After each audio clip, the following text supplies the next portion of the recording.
are back. See, I knew it. Did you see how? Yes. Welcome. Hello. Guys, welcome to the Melanated Way. I am Linda. That is April. We are covering Match Me Abroad, Season 1, Episode 2 on TLC. We are loving it. I'm going to go ahead and do some housekeeping. Bottom of the screen, as you can see, is where you can support the show. Much always appreciated. Super chat, super stickers available as well if you still feel led. And let's take the time to take a moment and go ahead and like and subscribe over on this page, as well as April's page, Holloway Legal, PLLC. She's an immigration attorney / world traveler. To get all that on her page, she is streaming simultaneously. So like Midwife Crystal said, hey there, hit that like for April. Thank you, dear. Shout out to the live chat. Yeah. All right, let's just jump into it. I love it. I love everybody. I'm rooting for everybody. I'm so excited about this show. I am loving the show so far. And I feel a little bit sad that I have to put that disclaimer so far. Because I really don't want them to mess it up. Like I love the format. I love the people. I think the people are really being genuine. I'm loving the fact that we're getting culture in there and the different cultures and the travel, all of it. And also, to be quite honest, they're very relatable for many different reasons. All the things that perhaps, are insecurities or things that you're dealing with if you are still in the dating market. And even if you're not in the dating market, it's just things that we think about a lot. At least I do. I feel like it's very relatable. Same. And so let's just jump into it. Okay. We're starting off with Danica. I want to shout out Sophia DuPont. Sophia DuPont reached out to me last week after the show because, I was talking a lot about Danica's name because I think she's lovely, you guys. I think she's lovely. I think she has great energy. I think she's fun. And I'm super proud of her for doing the work and now putting herself out there. And I'll talk a little bit about that as we go on. But I was, talking about her name. And Sophia so kindly pointed out that I completely missed that apparently her dad's name is Stanley. And so she said, perhaps Stanika is a playoff of Stanley, S-T-A-N, and then the I-K-A, and then the Stanley, L-E-Y, which is quite possible. So I take back some of what I said. Some. Yeah, I'm not surprised that this has happened, like using the father's name to make it into the daughter's name, with no knowledge that there would later on be an album called Stankonia by Outkast, which would be a lot of jokes.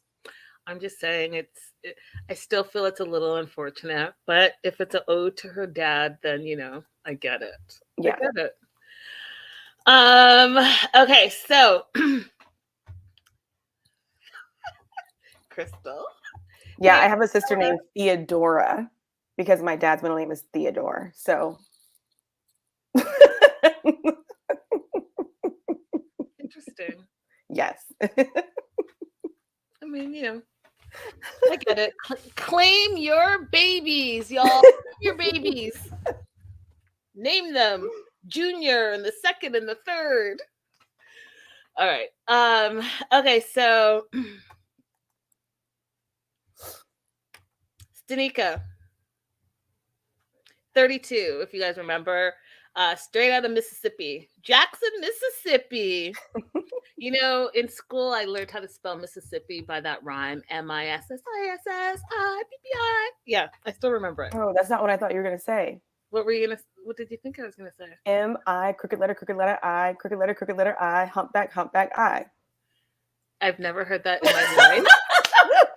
The Canadians would never tell us that there's a crooked letter. Ever.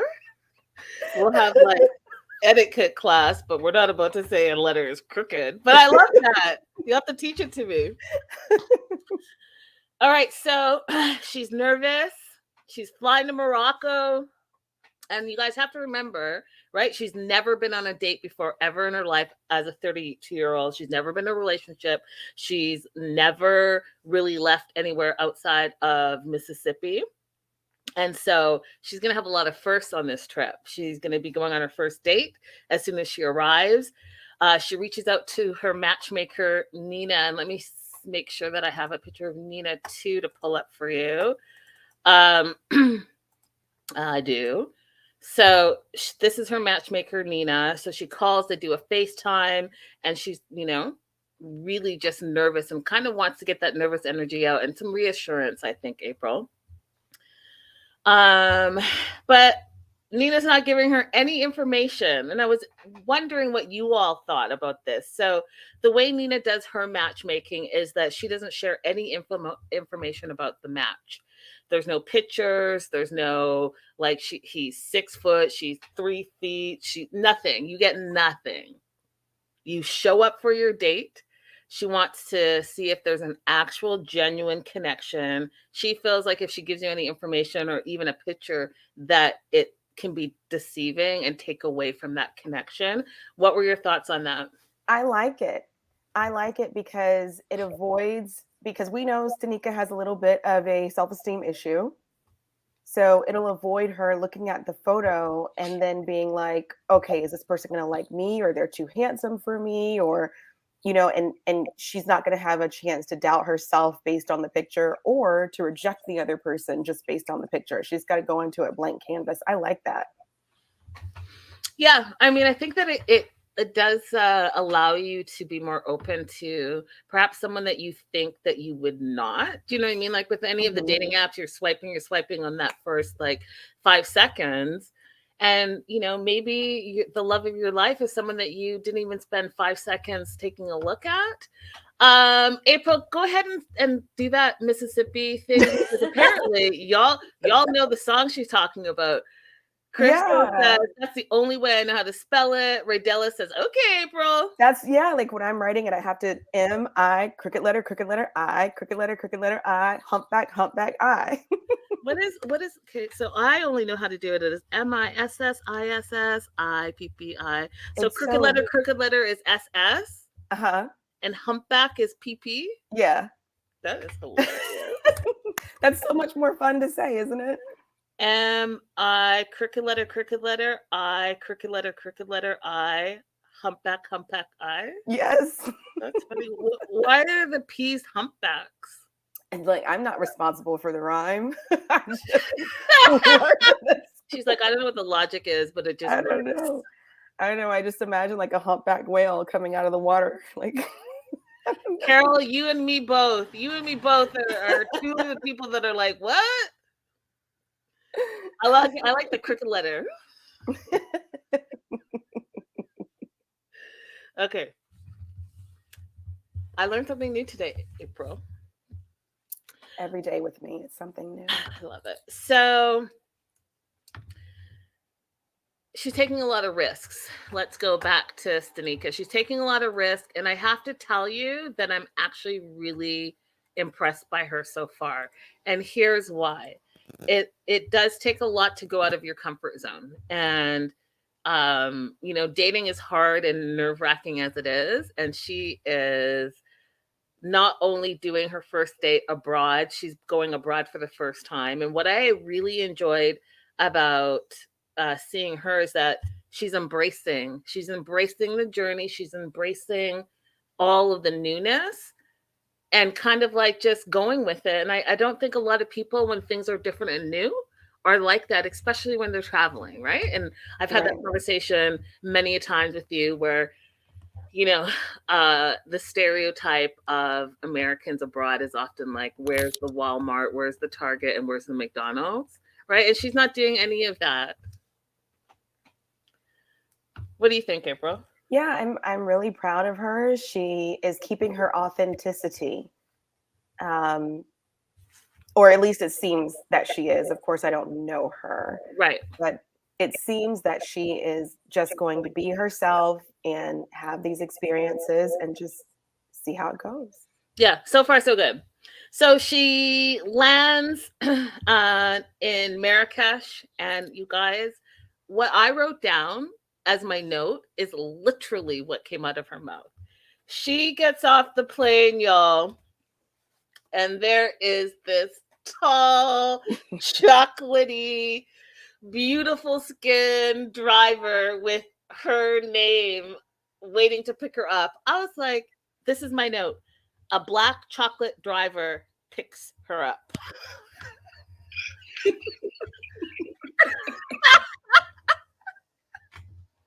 He has a name. I think his name is Abdu, which sounds to me like an African name. I wouldn't be surprised if he was actually like Nigerian or Guinean. Abdu. Anyways, picks her up and she's all like, oh, hey. She's like, this is the best welcome ever.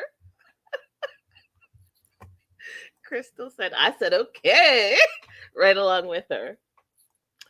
So they get in. And one of the things that, if you have not traveled abroad, one of the things that is really like a culture shock to you, in April, you can back me up and maybe give a story or two behind it, is the driving. When you go elsewhere, the driving is not like driving in the West, where there are clear rules and regulations and stop signs and stop lights, and everyone, for the most part, follows the rules.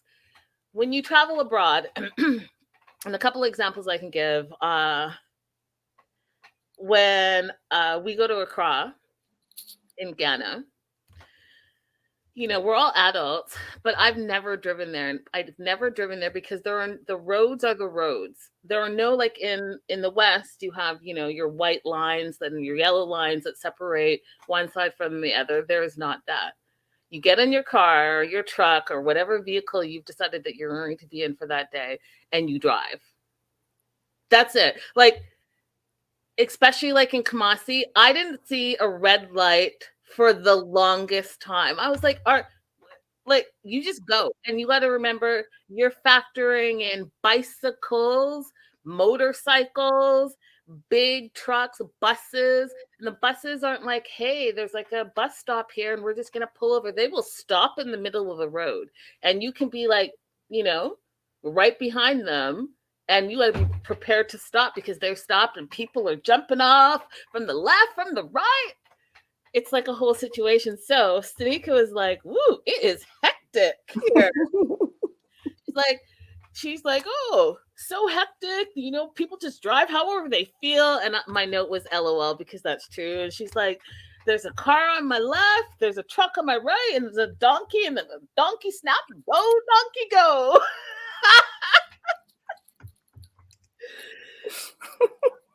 I was like, that's about right. And maybe midwife Crystal can attest for this.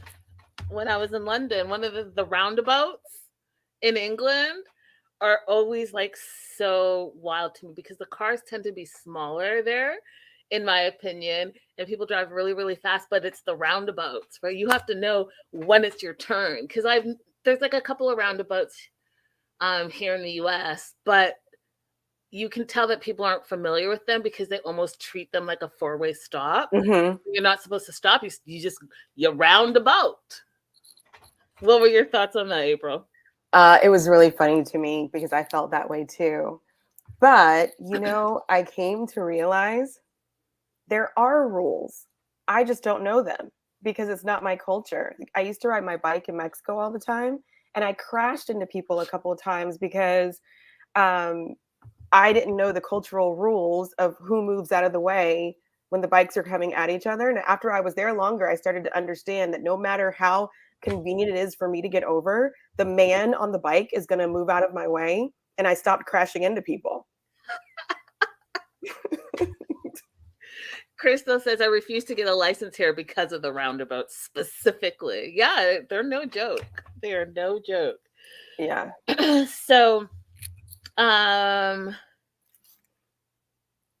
Abdu drops Stanika off at her riad, which is like her apartment, long-term Airbnb-ish type situation.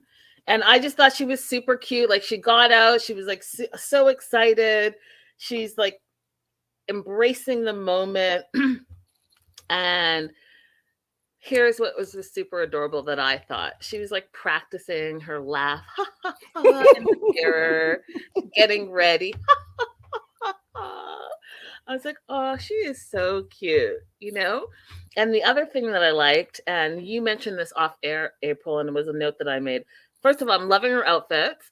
I love how when they get to the country, their little like 2-minute montage in the beginning. She had this beautiful red dress. I was like, ooh, that red dress is cute. And the yellow dress was cute. And she, you know, living it up. I was like, I love all of this because that's really what it's about, right? And if we put it together, when we see oftentimes on the shows where, you know, you see the cast member out shopping, and then they're just like, oh, I'm shopping for my trip. Here they've kind of pulled it in together. Yes, she went shopping for her trip, and she's also like modeling some of the outfits that she took on her trip. And I gotta tell you that considering she was going to a predominantly Arab country, she really did pick well.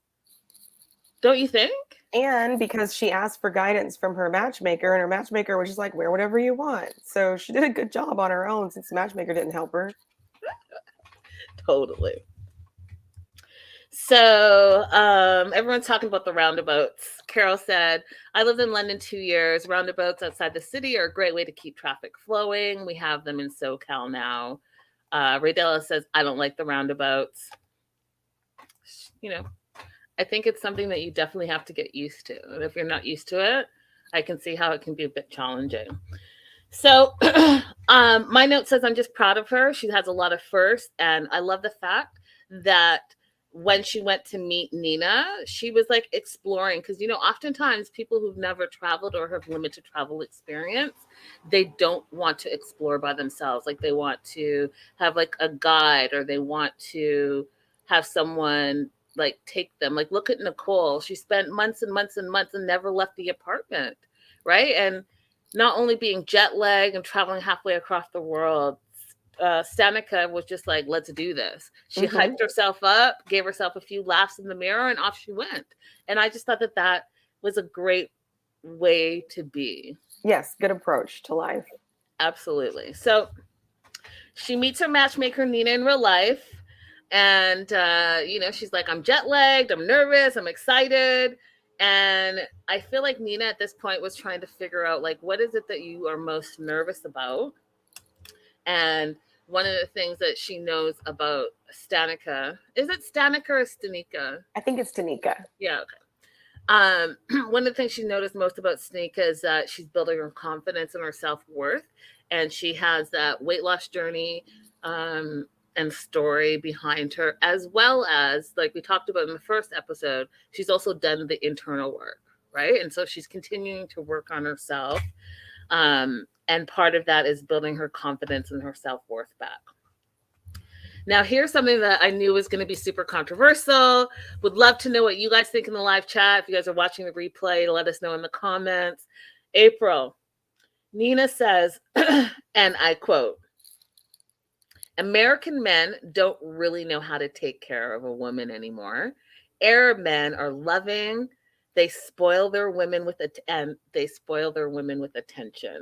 So she wants to make sure that she finds Stanika, I don't know why I keep doing that today, a partner that appreciates her for who she is. What are your thoughts on her thoughts, Nina's thoughts about American men? If she's talking about finances, that has also been my experience. But in terms of emotional support and doing their own emotional work to be a good partner, I think all men are lacking in that regard. All men all across the world? All men. All men all across the world. Are lacking in emotional support? Are lacking in being emotionally supportive partners. I mean, of course, there's like the odd man out who does that kind of work, but for the most part, the relationships that we see, the woman is carrying the large part of the emotional load for herself, for the relationship, for the kids, and the man doesn't really participate in that. But if she's just talking about money, that's been my experience as well, that I've been given a lot more money and gifts from guys from Morocco and Algeria specifically. I would love to know what you guys think. Let me know in the live chat. Again, the statement is that American men don't really know how to take care of women anymore. I'm really curious about that.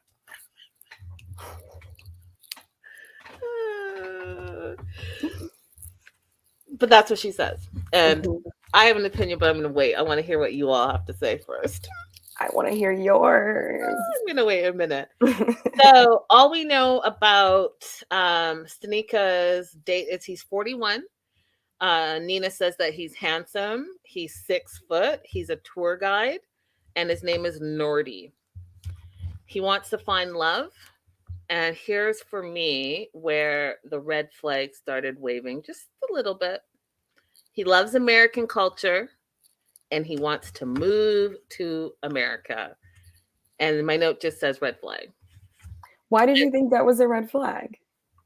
Well, and April, I knew you were going to ask me that because I know your stance on this. And, we have politely agreed to disagree. For you guys that missed the episode that was very controversial and had a lot of people saying a lot of things, April, do you want to actually tell them what you believe or should I? I have something to add with respect to Stanika, but I'll just restate what I said earlier for this moment. I think it's okay to search for a partner that lives in the country that you would like to live in. I think that's fine for that to be a factor in your search. Should it be the only factor? No. But can it be one of them? Yes, that's fine. No problem. And I had not really thought about that. And so I was surprised. So I wasn't surprised that you were going to ask me that question because it's in line with what you just said, right? So if someone wants to live in America, then, seek out Americans. Someone wants to live in Canada, seek out a Canadian, right? Like that's the logic in what you're saying. And so this would not be a red flag to you. To me, in all the shows that I've watched, especially the Moroccan men, they've all wanted to come to America specifically. And why is that? And I look at just the shows that we've watched and I wonder how many of them have actually made it to America and have stayed with the person that they originally, said that they wanted to be with. Yeah, here's where I would like to know more about her friend. So remember, she's looking for a Moroccan man because she has a friend who's with a Moroccan guy who gets treated like a goddess, apparently. So I'd love to know more about the relationship that she's attempting to model. And in this specific case, unless she's planning to move to Morocco, she has to be matched with somebody who wants to move to the US. Right? I mean, that's true. Yeah. But for that to be something that comes up immediately is a red flag to me. I'm still sticking with that. It kind of reminds me of oh, go ahead. Renee says she has no idea. She hasn't dated any non-Americans lately in response to me asking if you guys believe that Nina is correct in American men not knowing how to treat women anymore. So no idea. I haven't dated any non-Americans lately, but I'm interested in hearing the thoughts of women who have. Joslo says, what else is supposed to happen? If they fall in love, then one of them will move. Lori says, my second husband is from the UK and he takes better care of me in every way. My first husband, who was American, absolutely did not in any way take care of me and was the opposite of supportive. SG says they don't want to take care of women. Black women mostly aren't taken care of. White and other women of color mostly are more cared for. Carol says, we hosted a foreign student at our university. She was from the Ukraine. Beautiful woman, and men found her very desirable. She knew she wanted to move to the US and would not date Europeans. That's an interesting statement. So it's kind of across the board. So all of you guys are kind of across the board. No one's really said, yes, I agree with the statement, or no, I don't agree with the statement. I think maybe Lori's come the closest in saying her experience versus UK and American men. I will say this. I think that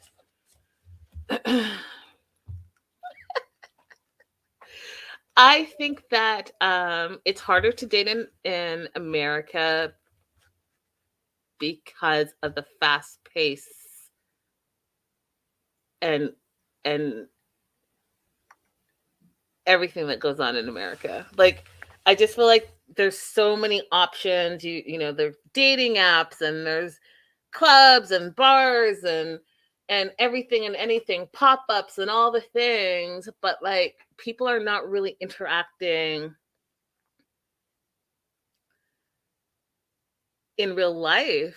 Like, they interact online and then you interact briefly with the person that, you know, you swiped on for 2 seconds, and then you say it didn't work, and then you're having a hard time dating, and then men are this and this and this. And I also do think that we're living in a generation where it's all about like the physical and what you see. Like, how can you really know when you've not met someone? How can you know in the first 5 seconds? I'll tell you this. If I was on a dating app, which I'm not, but if I was on a dating app, April, and I have to swipe through these people, maybe those same people should show up like next week, because today I might be feeling a certain way and I'm looking at you and no, but maybe next week I'm going to look at the same person and say yes. It's very, you know, convoluted. It sounds like you're saying that capitalism has ruined dating by commodifying the dating experience into a money-making process using apps and shopping and restaurants and pop-ups. Yeah, I saw something on said social media where, and I'm paraphrasing, but it was basically like, we need to go back to the days where there were like drive-in movie theaters and you went out for ice cream and you went out for walks and all that stuff. Because, you know, if you look at that generation, they have the longest standing relationships. You know, there are people here that they get married, and I mean, look at Chris and Jamie. They got married after 9 days, and then they stayed married for like 2 days, and now here we are. Well, that wasn't well thought out from the very beginning, but I'm just saying. All right, so she's gonna have Stanika's gonna have this date with Nordy, and Stanika is so nervous, and she's so nervous, April, that she wants her matchmaker Nina to go on the date with her. And Nina says that's not something that she normally does, but she will do whatever Stanika wants to do because Stanika is nervous. But at the end of the day, she's also the paying client. Mm-hmm. Right? So you're going to make your client happy no matter what. So she's like, you know what? I'll go with her, make her comfortable. And then, you know, if things go well, then, you know, I'll just go ahead and take a walk and let the two of them work it out. I love the date. So the date's going to be a walking tour date. What did you think of that? I love it because this is apparently his profession. He does tourism. And also Morocco is a gorgeous, if you're into architecture, Morocco is a beautiful, beautiful place to visit. So there should be quite a bit that he can share and talk about. And I love it because everything that I'm telling you, that I say that we miss the ball. So now guess what? Not only is she traveling for the first time, not only is she, you know, abroad and she gets to experience this great culture, she gets to do it while she's walking, which is in line with everything that she's been working on as an individual. And you, us, the viewers, also get to see what she sees, hopefully from her point of view. And I just think that it's beautiful. That's exactly what I wanted. I'm like, if we're going to be filming abroad, show people from their homes abroad. Don't just show me a 2x4 cafe where they just like have this walking tour. So I just think it's perfect. One of the things that I feel is relatable, and April, you can tell me if you feel the same, was one of the things that Stanika is most nervous about is that there's going to be a connection. She wants to, you know, she's worried if he's going to like her, if she's going to like him. And I feel like anyone that's in the dating pool, that's the first thing, right? Especially if you've been for her. She's never been on a date. But if you've been on online dating and let's say you spent, I don't know, like how much time do you spend talking to someone online before you go and meet them, April? Maybe a week. Mm-hmm.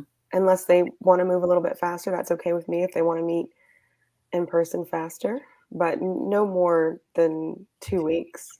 Yeah, I think, listen, if you're investing all this time and dating is already like it's like a job. If you're investing all this time and you're doing all the like what do you like and what do you do? What's your favorite color? And do you have an animal? And do you like to go on hikes or ride bikes or do you like to go swimming? And how many siblings do you have? All the stuff, right? And you invest 2 weeks back and forth, and let's say it's daily, back and forth, and then you go to meet finally after 2 weeks, and then you guys have no connection. Oh, Lord, just a waste. Yeah. Of time. I would say, if I was on the apps, I would say, listen, seems like there's a immediate connection. The first thing I would want to do is maybe do like a FaceTime, right? Get a FaceTime type date on, and then within like that first week, we have to meet in person or you should keep it pushing. But then Yeah. I too am single, so take my advice with a grain of salt. I like to do a quick FaceTime because for whatever reason here in DC, a lot of people set their location here, but they're not really here. Oh, where are they? In Virginia? In other countries. Oh, wow. Yeah. And so I feel like the quick FaceTime will easily expose people who are not really here. And if they dance around wanting to, like they don't want to do it, because the apps allow you to do video calls now. Mm-hmm. If they don't want to do it, then I'm like, cut off. What's the benefit of saying you're somewhere where you're not? I think that they're hoping to establish like a connection with someone where either they can convince them to date long distance, like Sumit did, or it's a scam. Gotcha. Moving on to, so we're wishing Danica all the best. I'm not going to show you her date yet because she literally just sees him. He has flowers. And so we'll see it on the next episode and we'll talk more about that. Susan, what are your thoughts on Susan so far? What were your thoughts on her segments before we jump into the details? I don't know what to think about Susan. I like her. I'm rooting for her. But I don't know how well she knows herself yet. I think that's very observant of you. I think, I mean, I agree with you 100%. My note was, I don't think she is as open as she thinks she is. And let's talk about it. So she gets to Columbia. And if you guys need a quick reminder, this is Susan 52 from New York. She's traveled with her fur, what do they call it? Fur baby. Mm-hmm. And first thing she wants to do is get a bottle of wine, but the hotel that she is staying at has no alcohol. It's just food. So I'm assuming, they didn't say this, but I'm assuming that she then reached out to her matchmaker, Juan, and had him bring some wine because she meets up with Juan. And he has wine. And she's like, oh, you brought what I needed. Did you notice that, April? Mm-hmm. Right? So let's pop up Juan for everyone to remember him. This is Juan. And Juan says, Susan, I feel like the vibe I'm getting from him, April, is that he feels like Susan's going to be a little bit more of a challenge for him. He says that she has high standards, and he talks about how when you're older, you have more experience, you get more picky, and so it's harder. And specifically for Susan, she has her walls up. But he believes in love, and he thinks that love moves the world. Do you agree or disagree with him? I did not agree with his assessment.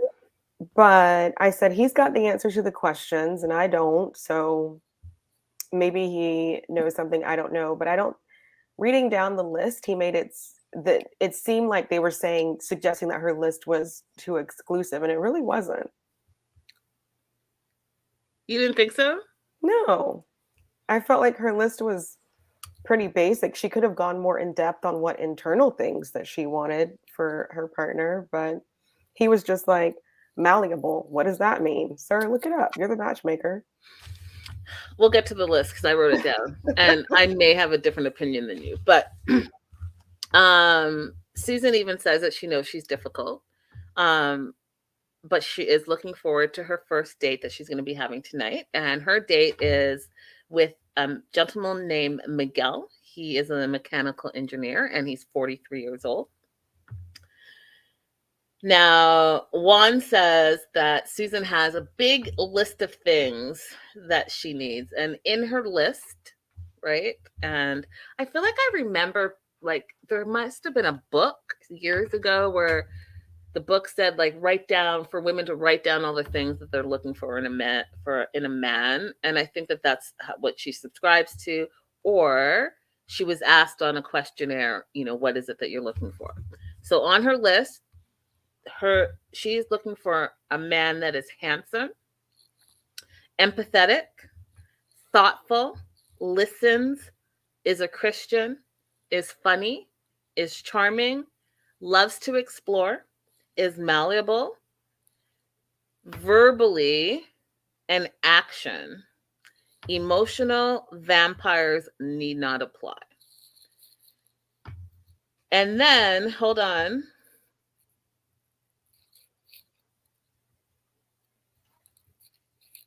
She also has the hair test where she wants her man to have a full set of hair or full head of hair. So you're saying to me that you don't think that that's a lot to ask for, right? I don't. Am I wrong? She's basically saying the only superficial thing she's asking for is hair. She didn't ask for abs. She didn't ask for a certain shoe size. She didn't ask for, a certain height. She just said she wanted somebody who was thoughtful. She used a lot of words for thoughtful, it didn't come off to me like a lot. And I think she's been told that she's difficult because she even said that it must be a chore for him to match her. And she's internalized that a little bit. But honestly, her list is not that difficult. She sat and stayed in a date that she didn't even enjoy. She's obviously like a reasonable person. Let's jump ahead a little bit with that, and then we'll circle back. So you felt like she sat. What do you feel? Do you feel like she was open on that date? She definitely started out open, and then after getting shut down a few times when she was trying to talk, she was like, "Okay, this isn't for me." Live chat, let me know what you guys thought of the date and how the date went, and your take on how Susan was and your take on how Miguel was. So, Miguel says that there are many needs, that Susan has a lot that she requires, and she even says that she's picky. But she says, if you don't say what you want, then you won't get it. That's the philosophy she lives by. And so Juan says, okay, they have another drink. And he reminds everyone that not a single person will have everything that she wants. So he thinks that she uses it as an excuse not to let someone in. So if they don't have all of these things, she doesn't let them in, because he's also said multiple times that she has the walls up.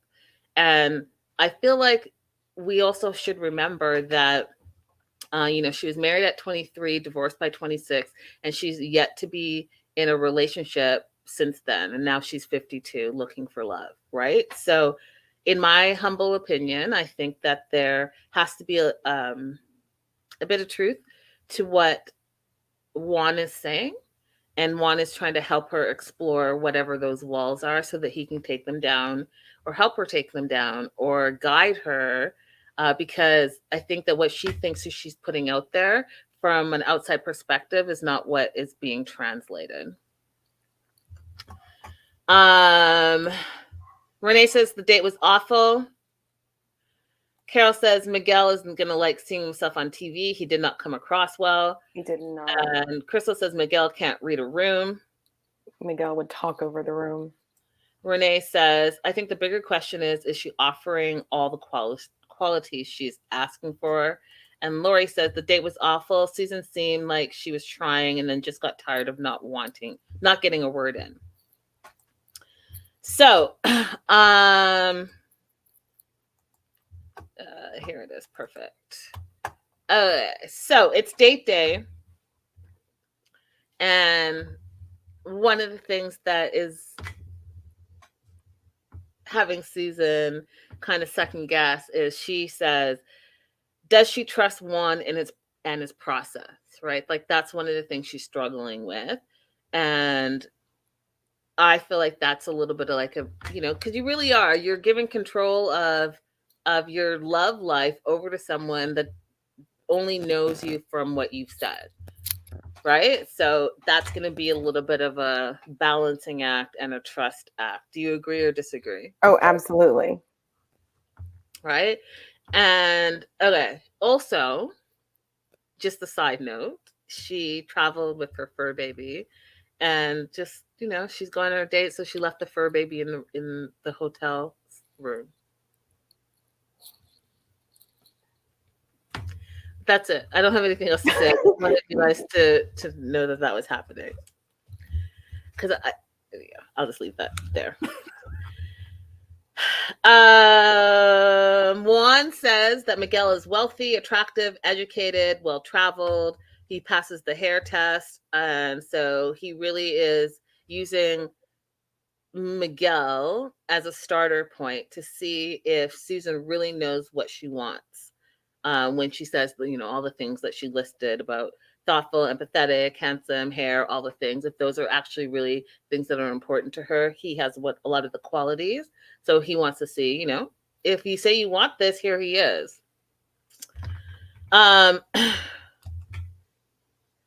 So she gets there first and he comes in and it was awkward at first, but I feel like most first dates are like that, where like, you're like, not sure if that's the person. And then like, now what?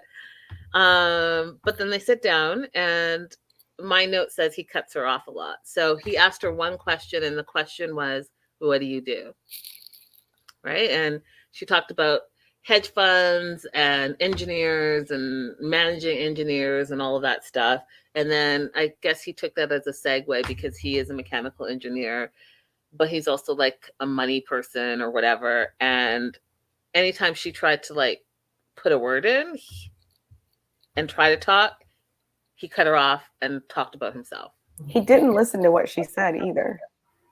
Well, there wasn't much to listen to because she didn't really get that first question, she said that she managed a hedge fund, and then he was like, I'm more into the money side. Okay, what did you just hear her say? Yeah, it was interesting because at first I was like, is he trying to just do like his highlight reel and be like, hey, these are the great things about me and I'm well traveled and well versed and I'm rich, bitch. No, just joking. That's but it came across to her as him being arrogant, boring. She noted that he never once asked her anything about her, except for that very first question. Now, he goes on to talk about his watch and how his watch is now worth 3 times more than it is, and blah, blah, blah, blah, blah, blah, blah. Here's Miguel. He is handsome, but I think that he did talk a lot about himself. And I agree with the live chat. Like, he is not going to like how this got edited because he did come across as a bit pompous. Do you want to add anything before I go on? Maybe more maybe nervous more than pompous, but definitely not a listener. Does a nervous person take off their watch and tell their date that they spent X amount of dollars on a watch and now it's worth 3 times more? I think it's possible for a nervous person or a socially awkward person to have that kind of behavior. If Susan wanted to, she could have helped him out by saying, "Hey, I didn't get a chance to finish what I was saying." But I think she's just like, "No, it's not going to work for me."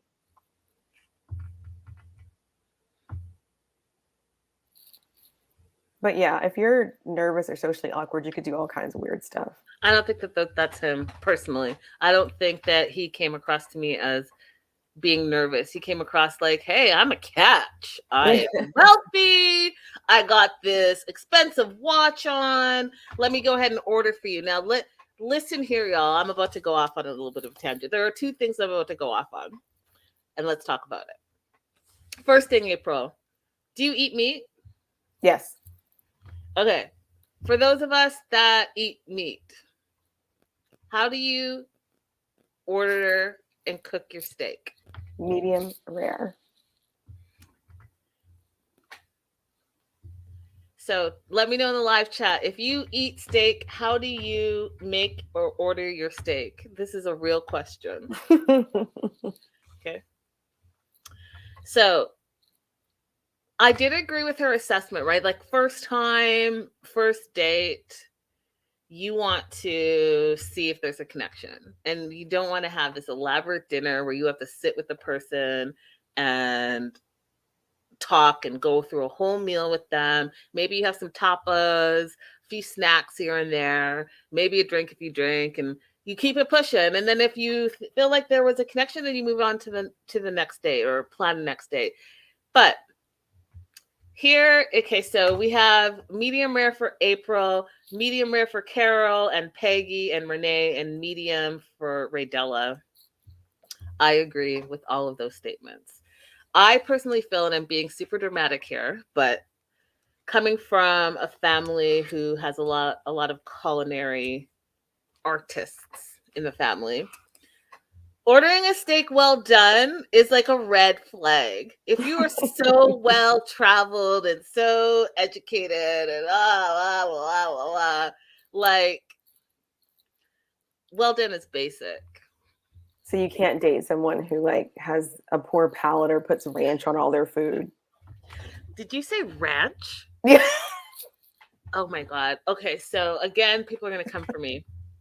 Ranch is an American thing. Y'all like ranch on everything. You put ranch on everything, Ranch, ranch. You go to the salad dressing aisle in the grocery store out here in America, you guys, there's like 10,000 different types of ranch. If you want to like look for a balsamic or I don't know what else is like 1,000 or Italian or oil and vinegar, like you literally might as well just make your own salad dressing because it's ranch. If you're having salad, you're having ranch. If you're having wings, you're having ranch. If you're having chips, you're having ranch. You just ranch all over. Ranch is like a soup out here. It's so bizarre. Anyway, Crystal says, I prefer rubber well done. I'm aware. I'm in the minority. The hood raised me. It's okay if you just like to chew a lot. That's all right. So he orders for them. And here's where I had an issue. You can go ahead and order, but maybe you want to ask her a few important questions because he orders her like a ceviche and some type of fish. I didn't write it down. Salmon. A salmon and shrimp ceviche.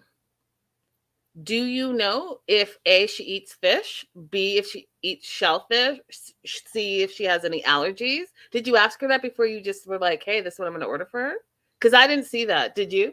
No, she was trying to say like just some small things. And he kind of maybe didn't shush her, but he kind of just waved her off to keep on ordering.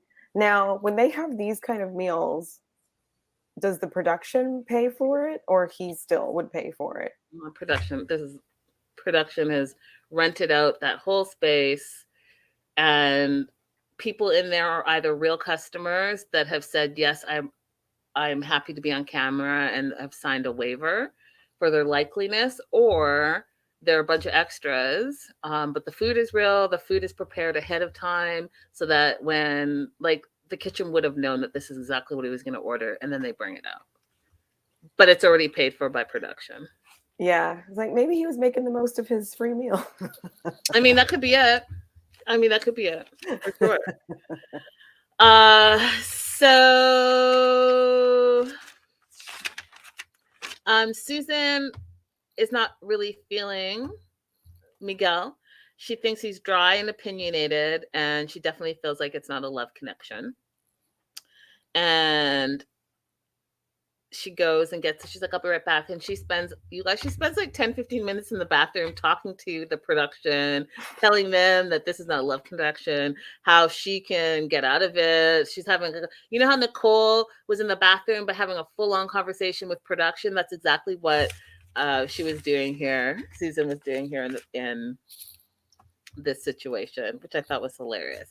Have you ever left a date, like in the middle, just left it? Yeah. Yeah, I think she should have too. She wanted to.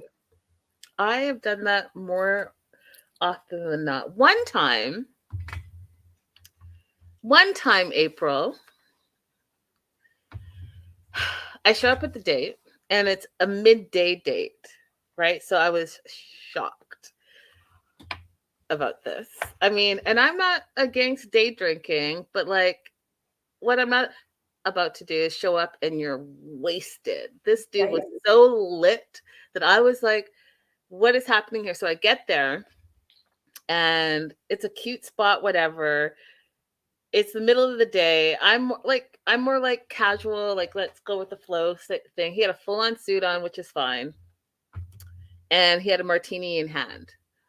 I sit down and he orders a martini, even though he doesn't know, but like if I want a martini, right? But then he's like swaying. I just knew he was wasted. Right? Wow. My martini comes and he goes to like drink his martini and he spills it all over me. And I was done. And, you know, a lot of my guy friends said that I didn't give him an opportunity, that maybe he was super nervous and he showed up early and started drinking, and maybe he didn't eat anything and that's why he appeared to be super drunk and I should have given him a chance. Well, like, what would we have talked about? He's friggin' wasted. He was already like, what is the saying? 10 sheets into the wind? Yeah. Before I got there. So like, there was no way there was going to be any type of anything.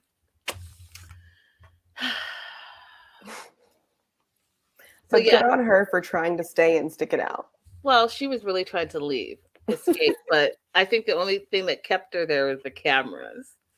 Now, the other thing I wanted to talk to you about before we move on to the next person is it's so interesting how two people can see one situation completely different, right? So Susan assesses the date and says, he's dry, opinionated, definitely not a love connection. He says, date's great.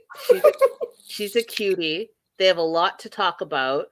He says he didn't want to come across as a show off or whatever and wanted to let her talk. He did not. I was like, does he think that that's what happened? Is that really his assessment? Because she didn't get a word in. And you don't want to be a show off, but then you talked about how much your watch was and actually took it off. Like, are we?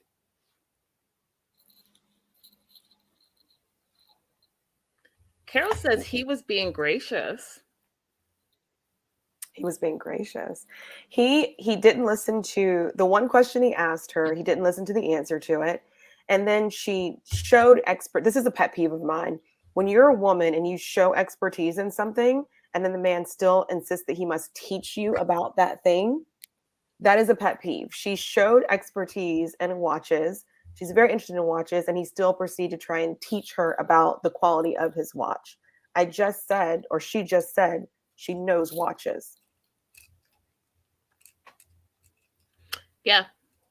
Best line in her segment, she's like, I'm steak stuck. I want you to do is maybe have a couple cocktails, some appies, and leave. But now I'm steak stuck. And you know your steak stuck, especially because he ordered his steak well done, which takes a lot more time. So she's plotting her escape. But that's not going to be in the cards for her. And there's a couple of reasons that it's not in the cards. It's because, you know, she's on TV and there's camera people all around. So instead, she just decides that she's going to stay in the restroom for as long as she could. She finally comes out when the food is dropping to the table. And he decides that his word is going to give a verbal resume about who he is, where he grew up, he even brought up an ex relationship on, you know, the first day, which, you know, everyone says is a no-no. And she thought that the skies were opening up for her and she was about to be able to leave the date because she heard thunder. She's like, is it about to rain? And, you know, they're clearly on an outside patio or part of an outside patio at this restaurant. So she feels like the Lord is saving the day. We're about to be rained out. So she wants to use it as an excuse. She's got these white pants on. She gets up and runs. But, you know, of course they have consideration for rain. So they closed the patio roof. April, she was so disappointed.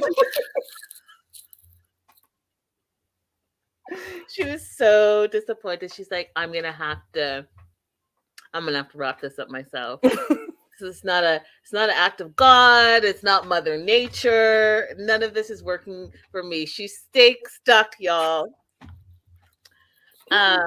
So she sits down and she's like, you know, my pants are wet now. You know, we should probably just wrap it up. He's like, what? No dessert? And she's like, no. And then he wants to see her again. He's like, oh, well, we should see each other again. And she looked at him all puzzled. And she's like, this is not a love connection. And even after that, April, what did he do? He still wanted to go out with her again. He said, oh, you know, that's how women are. They come and they like, basically they're gonna show up and they're only gonna give you a little bit because, you know, it's a first date, but she'll want to go out with me again. Someone in the live chat said he cannot read a room. You are clearly not reading this woman and you're not reading the room. No. Terrible first date. Yeah, first date, not listening, mansplaining, not being able to accept her individual choice and blaming it on all women being one way. Just so many things wrong with Miguel. So many. I think Carol didn't hear our thoughts about the dog in our first episode. Do you want to address this question? I do not understand it. I think it's limiting her ability to be able to date freely and explore the country. That part, Carol. Everything that April just said, I second that motion. Okay, we're moving on to. Uh-oh, we lost Linda. She'll come back soon, I'm sure.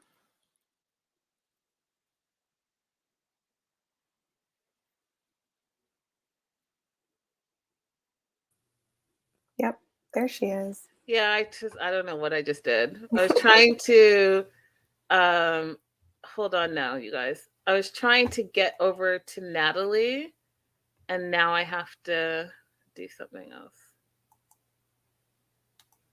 I'm so excited for Nathalie to be on the show. Oh, we're not done with him. Okay. No, we are. I was trying to go to Natalie, and I don't know. I just popped myself off of my own show. And then I was like, oh, I was like, what's happening right now? Hello? Okay. Yeah, I'm so excited to see her on the show. I like to think myself like a diverse person who's met and been around a lot of people. I've never hung out with a person from Sri Lanka. This is going to be a whole new experience for me, learning about the culture and the language and everything. How fun. for me. I love that. Okay, so like we learned last week, you guys, there is going to be multiple people with one matchmaker. So we are meeting Natalie for the first time, and I'll give you what the synopsis says before we get into it. So Natalie, it says, California, Natalie is on the hunt for something new and exciting. She'll have to leave behind her conservative Sri Lankan mother and get out of her comfort zone in order to find true love in Colombia. What we learn about Natalie is that she too loves Colombia, did a study abroad in Colombia and loves Colombian men now. And so she is going to have the same matchmaker as Susan. One is her matchmaker. So overall thoughts on Natalie for her segment before we jump into the details, April?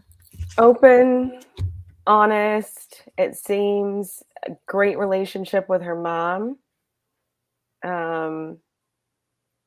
Even though mom, it's not ideal for mom, she seems supportive. So I'm excited. I loved everything about it. I can super relate to everything that Natalie is going through as a first generation African. I love that you guys are seeing this, and I talk about it a lot. We talked about it a little bit yesterday, how there is this balancing act between, like, for me being a Canadian but also being an African, and Natalie talked about it a lot, her balancing, being an American but also being Sri Lankan, also being raised by a clearly conservative family but also wanting to do your own thing.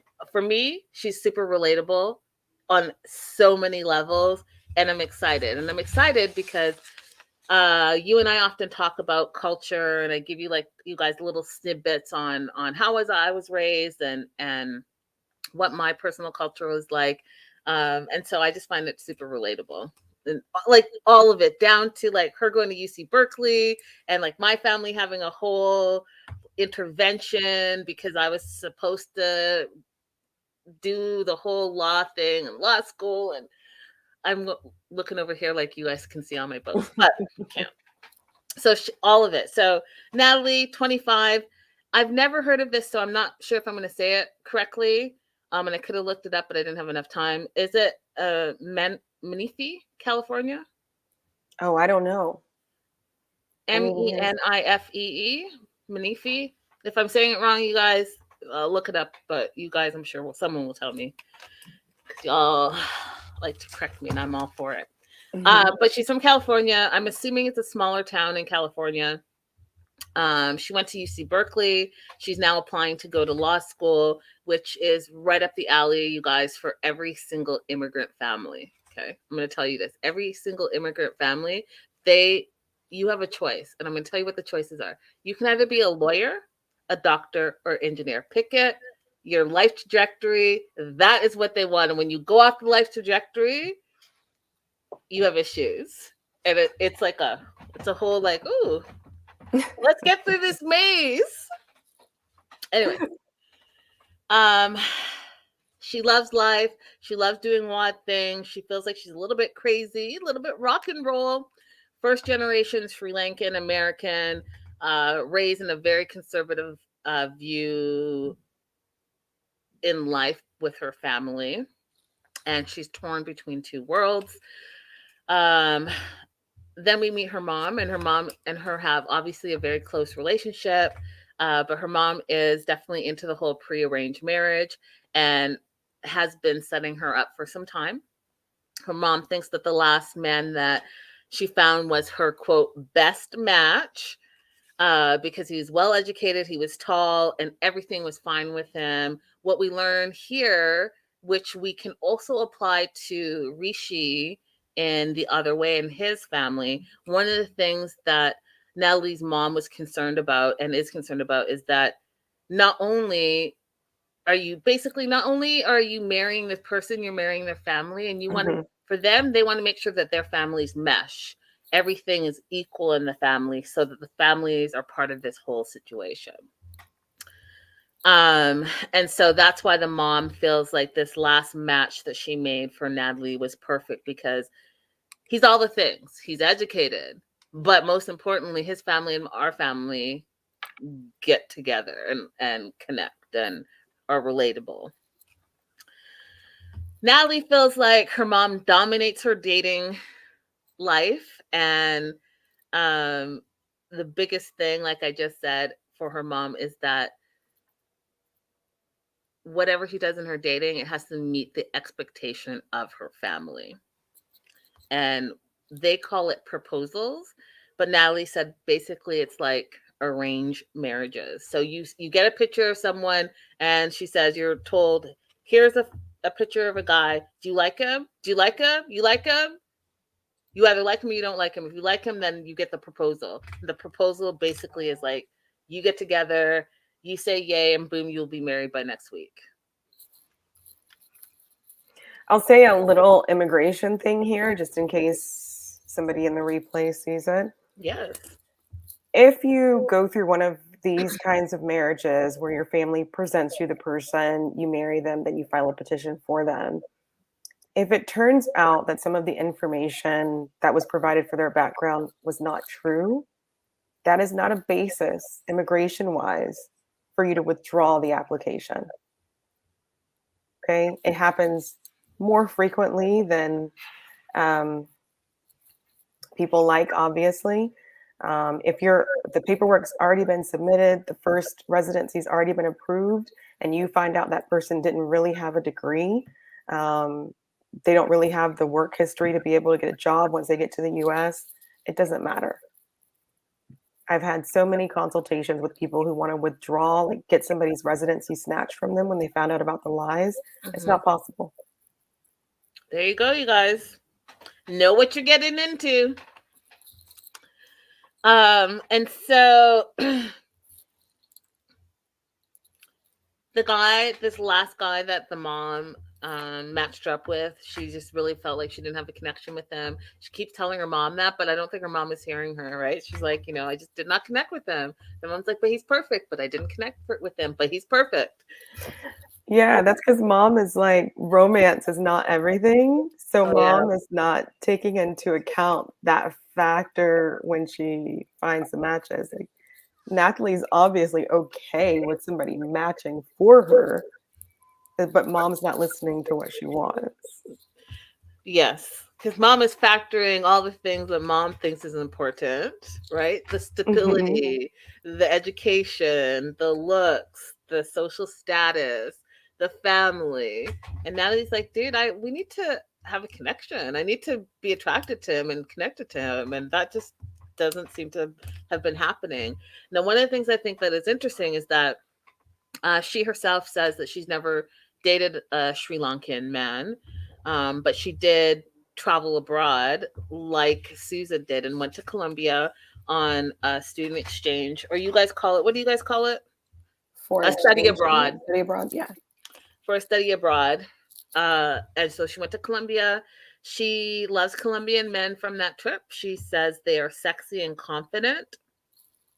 And she's hoping that they will help her with her feelings of being sexy and confident and take her out of her own little shell, because she is not comfortable in her skin in that way, which is crazy, guys, because again, this is how, like, when you see someone from the outside, you just really don't know what people are dealing with on the inside, because she's gorgeous. She's drop dead gorgeous, guys. She's super beautiful. She's got a great personality. So it seems like so far she's open to like life and likes to live life, but she has her own insecurities, which again I just think is like also relatable.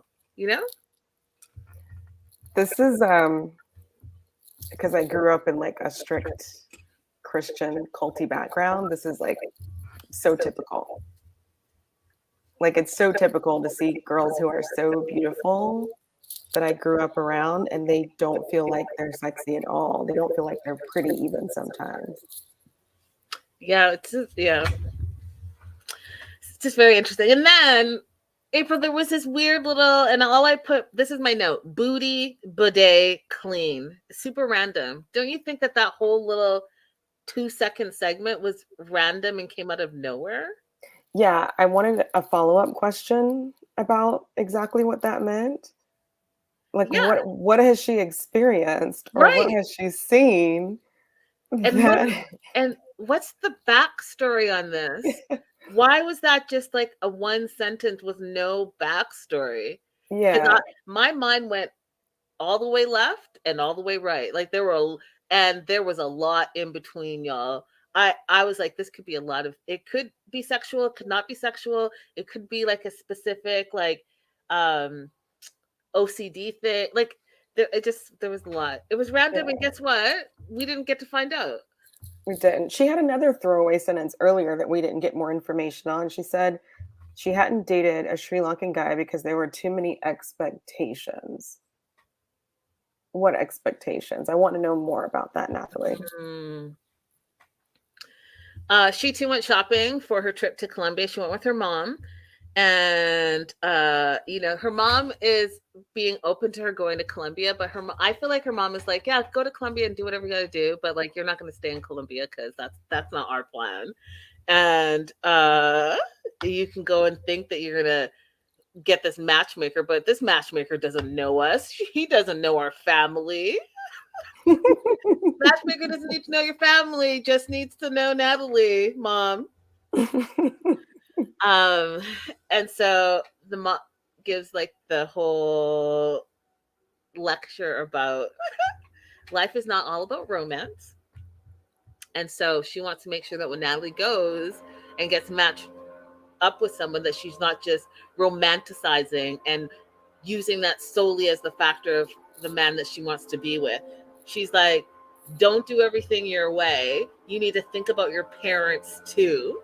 I was like, see, that's that whole cultural thing where you have to like, it's like you're dating the whole family, right? You're dating this person, but you're dating everyone that's part of the family, and the family wants to be involved and make the decisions as well. So Juan, again, like I said, Juan is going to be her matchmaker. Juan says, this is a unique situation for him as well, because Natalie is young and beautiful, but she comes from a strict culture. And, the mom wants to find a partner for her. When he's asked if he's a better matchmaker than the mom, what does he say? What does he say, April? I was looking at Carol's comment. Of course he's better. Oh yeah, I was looking at Carol's comment too. I think that sounds accurate, but I didn't know it was like so widespread. So Carol said, we've hosted over 100 foreign students. Some are super focused on personal hygiene and don't think we Americans are very clean. It's common to use water rather than paper for self-cleaning, and they perceive it as cleaner. Yeah, it's funny that you say that, Carol. I read article probably last week where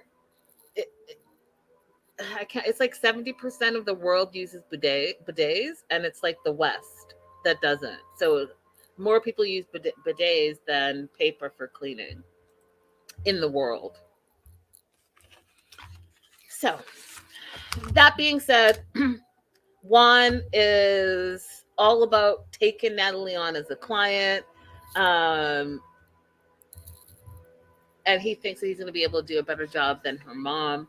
And the mom is like, you can go to Colombia, but I will not stop looking for your match. So go ahead and go there, get it out of your system. And when you come back, I'll match you up. For Natalie, I think this experience will be less about finding a husband and more about finding herself, which is a win. Absolutely. Absolutely. And the fact that, at the end of the day, she's going to be able to stand on her own 2 feet.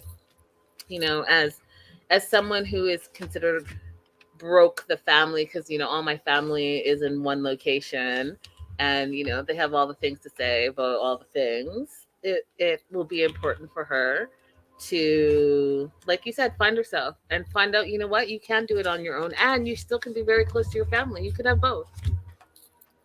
Yeah, you can find a way. She'll find a way. She will. And last and certainly not least, y'all, Harold is in the house.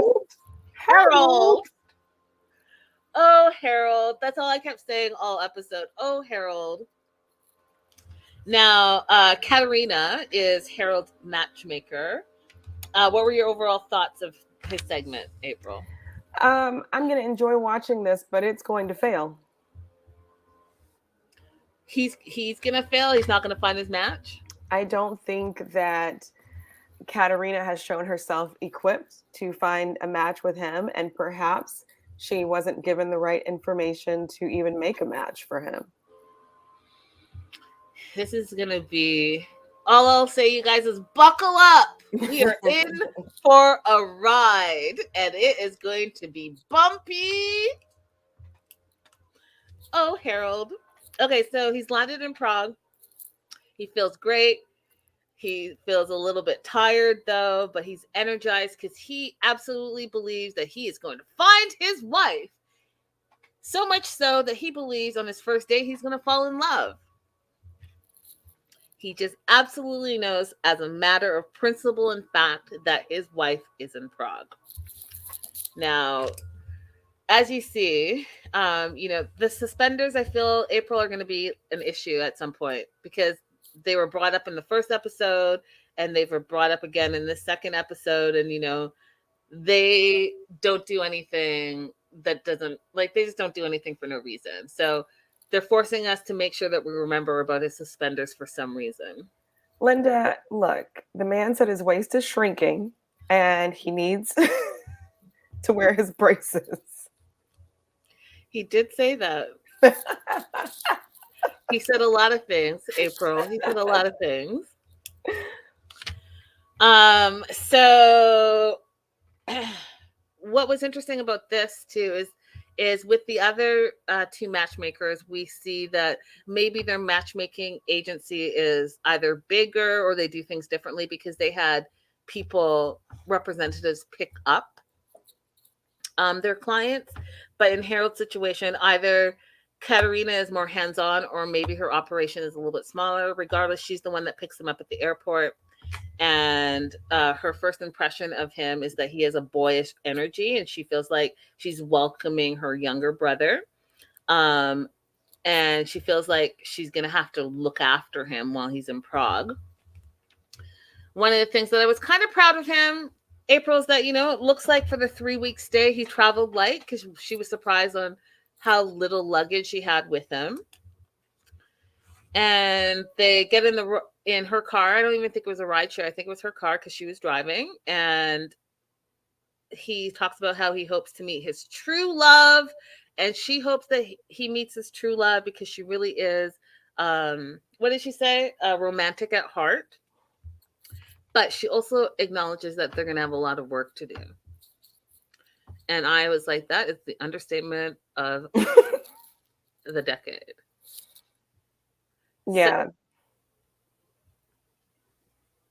do you want to add something?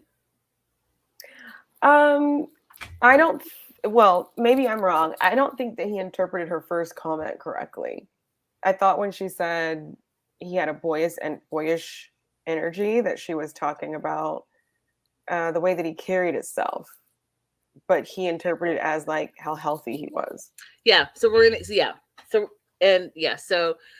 there's a couple of things I want to say about that. Absolutely, he missed that. I feel like he talked about how with a person who is autistic, for him specifically, he needs someone to be more direct. And I think that she was not direct enough in that situation. Like, if you think he's immature, then tell him that, because that's how he's going to translate it. But if you're saying he has this boyish energy, he's translating it, oh yeah, I mean, like, young, and I look young for my age and all the things. So yeah, I eat well, sleep well.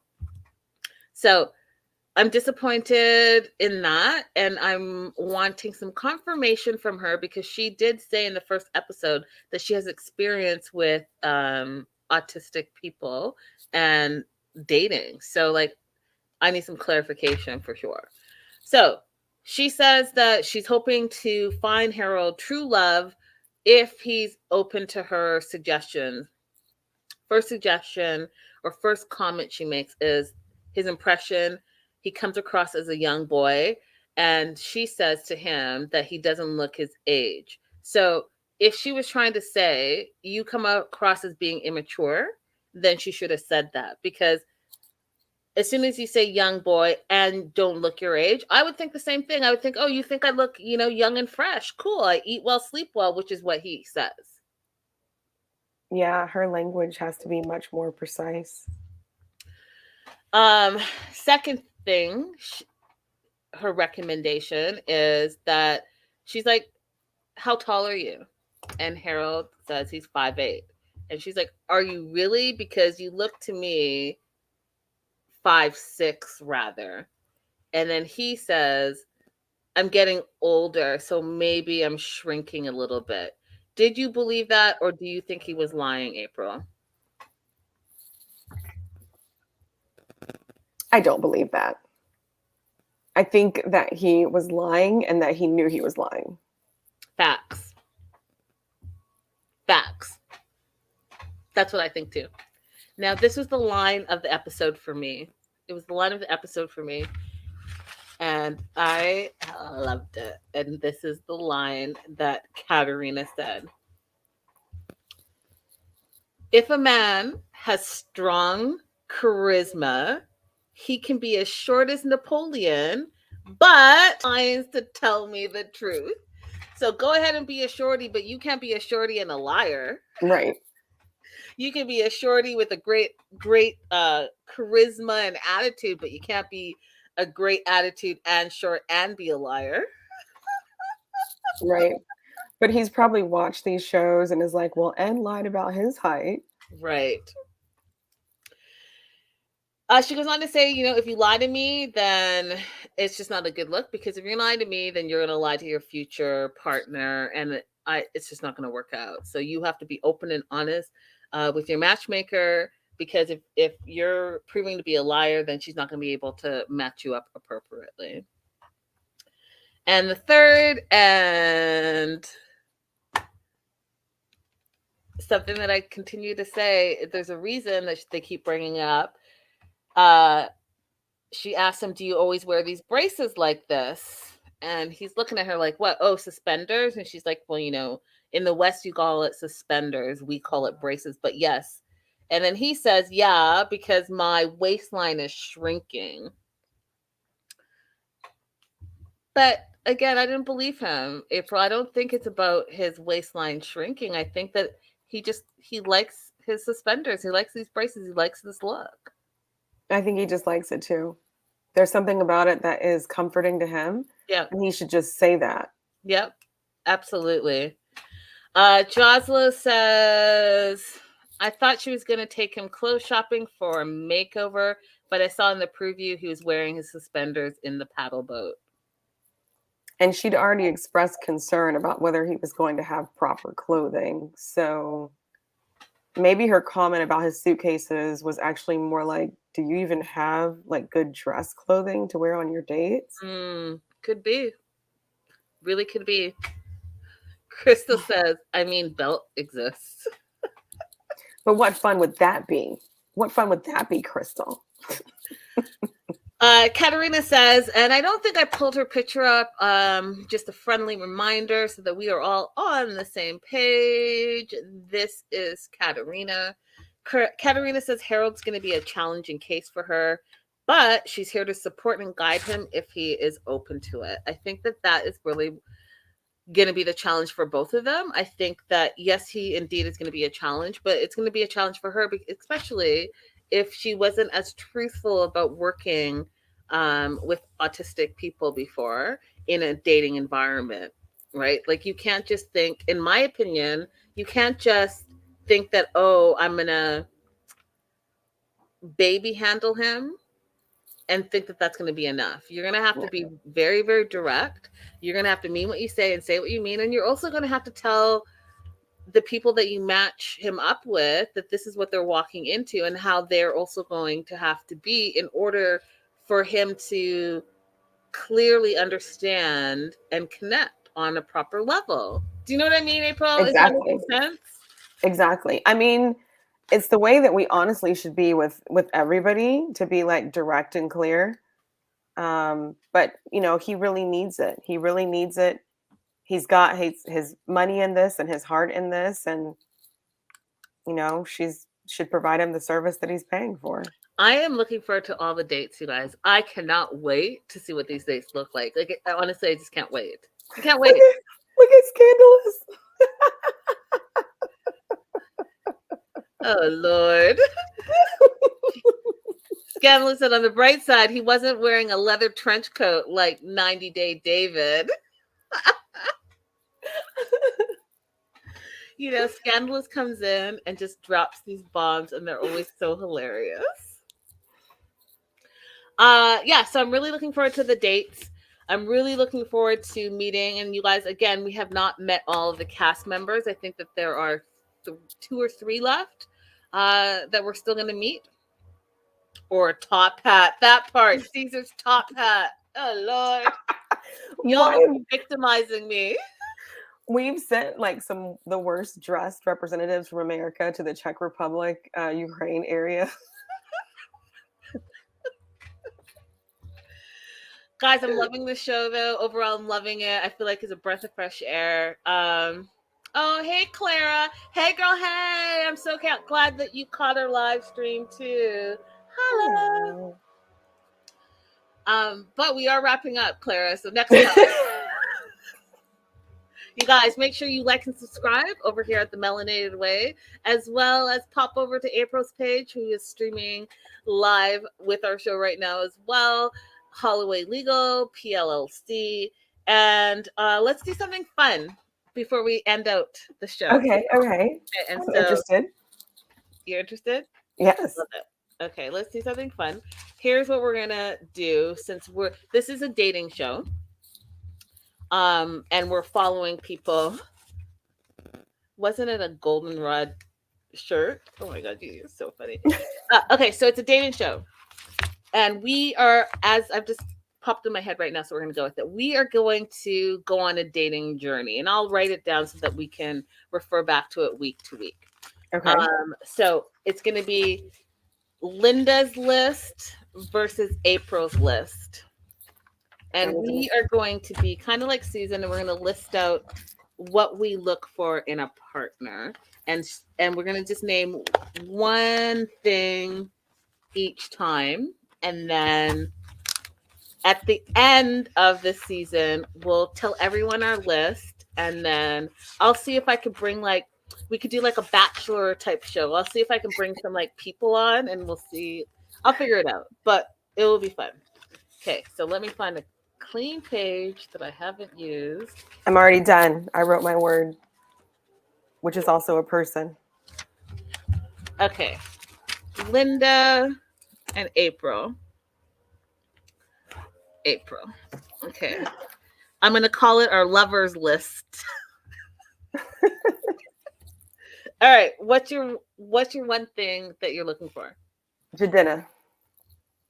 The what? Jadena. Jadena? Yes. The artist.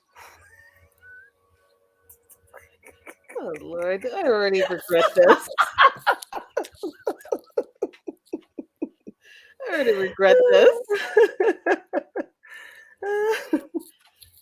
Okay, no, I'll be serious. I'll put a characteristic. So for my characteristic, I will put curious. Because I think Jadena is curious.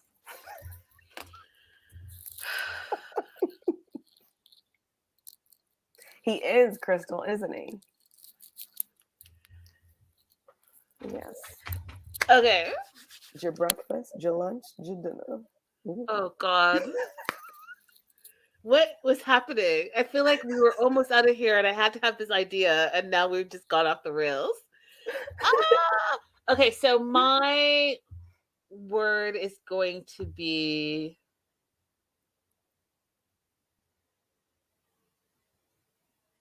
humorous. Good word. I like that word. All right. So we have a running list, and every week we will add to it, and we will come up with our dream partner by the end of it. Perfect. All right, you guys, thank you so much for being here with us. We appreciate you guys in the live chat, as well as all of you guys that are going to be watching the replay. Again, don't forget to like and subscribe, and tell a friend. Tell a friend. Send it to a friend. Do all and those then we can things. all be friends. And then for those of you guys that are watching the replay, let us know if you like this time slot for this show for the East Coasters as well as everyone abroad. All right, toodaloo. Toodaloo.